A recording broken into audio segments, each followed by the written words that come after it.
Balita naman sa Metro Manila, daan-daang pamilyang nawala ng tirahan sa sunog na sumiklab sa boundary ng Parañaque at Las Piñas nito pong Lunes ng gabi. Mag-aalas 7 nang mangyari ang sunog.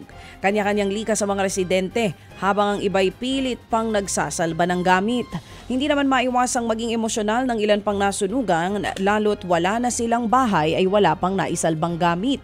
Sa lawak ng sunog, tumawid pa nga ito sa katabing barangay na Manuyod 2 sa Las Piñas. Ayon sa Bureau of Fire Protection, pahirapan ang pag-apula sa apoy dahil sa masisikip na kalsada.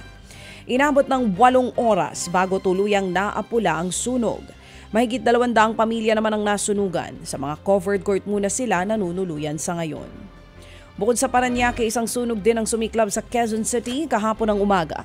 Nasunog ang isang bahay na nagsisilbing tulugan ng mga empleyado ng kumpanyang gumagawa ng pet products. Mabilis na kumalat ang apoy dahil luma na ang bahay at gawa sa materyales na madaling masunog. Agad namang lumikas ang nasa 20 stay-in na empleyado. Wala namang nadamay na iba pang bahay o gusali. Isa lamang ang naitalang sugatan sa sunog. Patuloy ang iniimbestigahan ang pinagmula ng apoy. Sineryoso naman ng isang lalaki ang prank na contest online kapalit ng 100,000 pesos. Yan po si Kuya Ramil Albano. Nagpatato siya sa noo dahil sa pa-contest ng isang takoyaki store kasabay ng April Fool's Day nitong Lunes. Huli na nang malaman ni Ramil na biruan lamang pala ito. Maraming netizen ang naawa kay Ramil dahil sa tindi ng kanyang pangangailangan. Kasunod naman yan, pinuntahan ng may-ari ng store si Ramil. Tinutuon na rin niya ang premyo lalo't na lamang para pala sa anak, kaya kumasa sa naturang challenge si Kuya Ramil. Sa gitna naman po ng tag-init, pinangangambahang krisis sa tubig, pinayuhan ni Presidential Communications Office Assistant Secretary at Task Force El Nino spokesperson Joey Villarama ang publiko na iwasan munang mag-flush tuwing gagamit ng inidoro.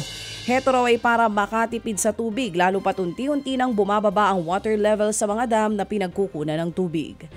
Sa halip na mag-flush, mas maigi na raw na gumamit na lamang ng tabo o balde para buhusan ang inidoro. Mabuti na rin daw umiwas sa paggamit ng shower at mga bidet na malakas din daw ang pag-aaksaya sa tubig.